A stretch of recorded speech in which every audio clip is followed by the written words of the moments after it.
Baltimore's Francis Scott Key Bridge collapsed earlier this week after a cargo ship hit it. Obviously, first and foremost, this is a tragic event. Construction workers lost their lives because they were working on the bridge when it collapsed. But there are also economic impacts from the collapse. The American Trucking Association reportedly said around 4,900 trucks per day use the bridge, and $28 billion worth of goods are transported across the bridge a year. So what effect is this going to have on the supply chain? Well, it is going to have an effect. There will probably be, most importantly, increased cost. I mean, you've got to reroute those trucks around that bridge. So every mile is a cost that we have to do. There's a delay in timing, but for the cargo as well. So it's not just around the transportation of the trucks that go over the bridge, which, by the way, that was the main thoroughfare for hazmat, because they weren't allowed to use the tunnel. So you'll have some additional cost. To get around, I don't live there, but I think it's about 15 miles from when I was doing some research. So it's not catastrophic to go around, but it's time, and you've got to combat all those commuters who are also having to go around.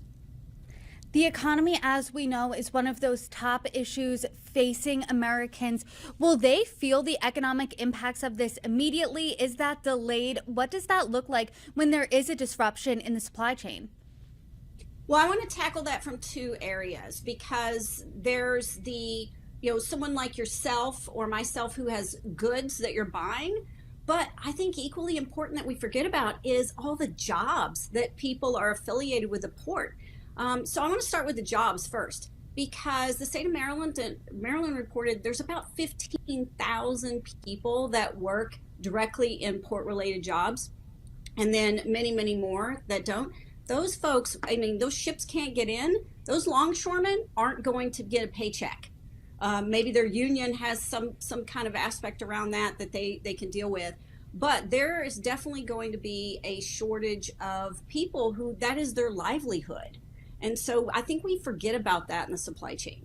But from a goods perspective, I'm not really that worried about the impact of us not getting our thing that we want, because when you look at what the Port of Baltimore did, it was mostly automotive. It was really known for being a roll-on, roll-off port where cars or farm equipment could roll on and roll off. And they had about 750,000 cars that would be imported and farm equipment being exported. That's less than about 5% of all the cars that are sold in America. So put that in perspective. 15.5 million cars are sold. Only 750,000 went through the port. So yes, it will have an impact. Is it going to be catastrophic? Probably not.